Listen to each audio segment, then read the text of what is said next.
काढावं लागेल.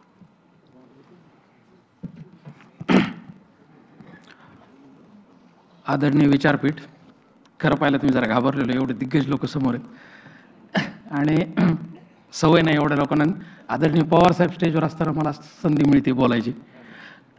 आज आपण सगळे संजय राऊत साहेबांच्या नरकातील स्वर्ग या पुस्तकाच्या प्रकाशनाच्या उत्सवाला सगळे जमा झालो. त्याबद्दल तुमच्या सगळ्यांचे खूप खूप धन्यवाद. मला वाटलं नव्हतं की एवढी लोक जमा होतील म्हणून, कारण पुस्तक प्रकाशनाला 100च्या वर लोक येत नसतात आणि खालचे लोक प्रकाशकाला लेखकाला विचार समजत असतात. तर मला जजमेंटच नव्हतं, पण मला तो आज दिवस आठवतोय. म्हणजे आज दुपारी माझ्या डोक्यात आलं, अरे तो क्षण आला बरं का आपल्याला भाषण करायचं, प्रास्ताविक करायचं.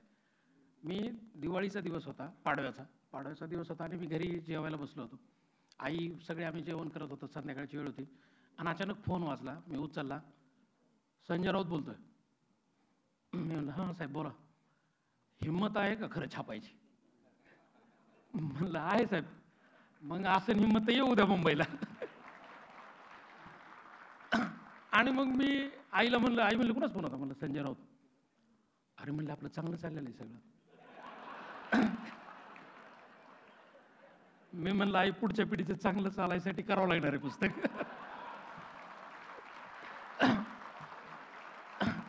आणि राऊत साहेब मला तोपर्यंत एवढंच एका वाक्यात माहित होते, 100 दाऊद की एक राऊत की. आणि टीव्ही लागला की राऊत साहेब दिसायचे आणि ते कायम आक्रमक असायचे. म्हणलं आता नाही म्हणलं ते तिथे गेलं मारतात का काय. आणि मी गेलो त्यावेळेस इलेक्शनचा काळ होता. मला वाटलं आपल्याला काही वेळ मिळणार नाही.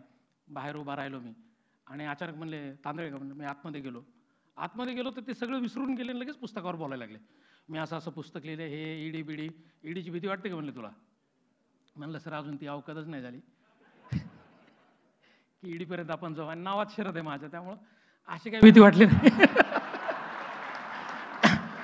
आणि मग ते ड्राफ्ट मी घेतला, वाचला. नंतर मला खरंच बाहेर आल्यावर भीती वाटली जरा. म्हणलं अरे अंगलट येण्याचं प्रकरण आहे. परत म्हणलं जाऊ द्या, हे लोक दिग्गज आहेत एवढे, हे ज्यावेळेस मागं हटत नाही त्यावेळेस आपण सामान्य माणूस म्हणून आणि तरुणांचे प्रतिनिधी म्हणून आणि एक तरुण प्रकाशक म्हणून मागं हटायचं. आणि त्या दिवशीपासून राऊत साहेबांचा किती राज्यसभेत त्यांचं अधिवेशन असेल, कुठं असेल, त्यावेळेस त्यांचा फोन यायचा, काय चाललं, एडिटिंग झाली का, मला एकही चूक नको आहे.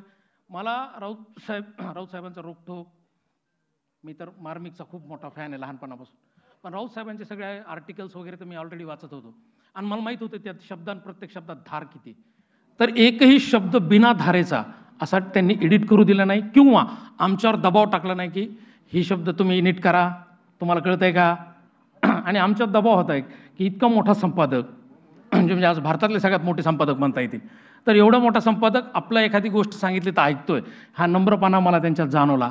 आणि पुस्तकाविषयी स्वतःच्या पुस्तका म्हणजे अपत्य असतं, त्याच्यावर किती प्रेम करावं हे राऊत साहेबांकडून मला स्वतःला शिकायला मिळालं.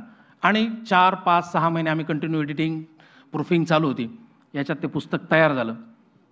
आणि पुस्तक तयार झालं, आम्ही तर नवीन तरुणांचे पुस्तक पब्लिश करणारे होतो. त्यात राऊत साहेबांसारखा एक अण्वस्त्राचं पुस्तक यायला म्हणल्यावर आम्ही सगळे हादरलो होतो. पण त्यांनी कुठलाही तो अविनेश न दाखवता ऑफिसवर आले, आमच्या सगळ्या एडिटर्सशी बोलले आणि सगळ्यांशी मुक्त संवाद केला. त्यामुळे हे पुस्तक आमच्या प्रकाशन संस्थेला हे स्वतःचं पुस्तक वाटलं आणि ते पुस्तक 2-3 महिन्यापूर्वी तयार झालं. तयार झाल्यानंतर आम्ही म्हणले पब्लिश कधी करायचं, तर साहेबांनी तारीख काढली की 17 मेला करू आणि 17 मेला प्रकाशनाची तारीख ठरली. त्याच्यात मध्येच युद्ध आलं गेल्या आठवड्यात. आणि युद्ध आल्यानंतर शुक्रवारी मी जरा दचकलो, म्हणलं युद्ध आलं, कार्यक्रम चालतो की नाही, कारण की देशप्रमाणे सगळा देश पेटला होता. मी म्हणलं साहेब आपण कार्यक्रम पोस्टपोन करू. रात्री फोन केला 11, म्हणलं साहेब पोस्टपोन करू, जूनमध्ये कार्यक्रम. साहेब म्हणले नाही नाही हे सोमवारपर्यंतचं नाटक आहे म्हणले, आपला कार्यक्रम वेळ झाला. मी म्हणलं एवढा कॉन्फिडन्स, सोमवारपर्यंत नाटक. आणि मी म्हणलं ठीक आहे, आपल्याला काही बोलता येत नाही राऊत साहेबांना. म्हणलं ठीक आहे 17 तर 17. आणि त्या दिवशी मग साहेबांना म्हणलं साहेब लोक पुस्तक मागायलेत, ऑफिसवर यायलेत, काही जण ऑफिसवर येऊन पुस्तक द्या म्हणालेत. साहेब म्हणले देऊन टाका. आणि आम्ही 14 पासून पुस्तक द्यायला सुरुवात झालं, प्रतिक्रिया यायला सुरुवात झाल्या. मी तुम्हाला सगळ्याला सांगतो की काल एका दिवसात 3000 पुस्तकं सेल झाले. आणि विशेष म्हणजे इंग्लिश आणि हिंदी पुस्तकाचे सुद्धा आमच्याकडे ऑर्डर्स आल्यात आणि मला आत्ता सांगायला आनंद होतो की नरकातील स्वर्ग ह्या पुस्तकाचं इंग्लिश आणि हिंदीचं भाषांतर शेवटच्या टप्प्यात आहे. जुलैमध्ये दिल्लीमध्ये त्याचा प्रकाशनाचा कार्यक्रम होईल.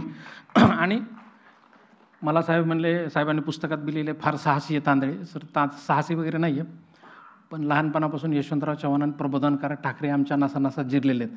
त्यामुळे ही सहज डेअरिंग आमच्यात आली आहे. तर नवीन पिढीला ह्या पूर्ण विचारमंचाकडून खूप अपेक्षा आहेत. जी लोक जे राजकारणात तरुण नाही आहेत ती सुद्धा ह्या पुस्तकाकडे सकारात्मकतेने पाहत आहेत, हे मला डेली दिसतंय.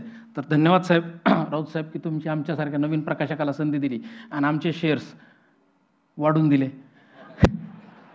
नाही, मध्यंतरी ड्रोनचे वाढले होते, तसे आमचे वाढतील आता. तर संजय राऊत साहेब, तुमचे खूप खूप धन्यवाद. निश्चित हे पुस्तक महाराष्ट्रातल्या कानाकोपऱ्यातल्या प्रत्येक तरुणांपर्यंत, प्रत्येक माणसांपर्यंत पोहोचल ही प्रकाशन संस्था मी तुम्हाला आश्वासित करतो आणि धन्यवाद देतो. धन्यवाद.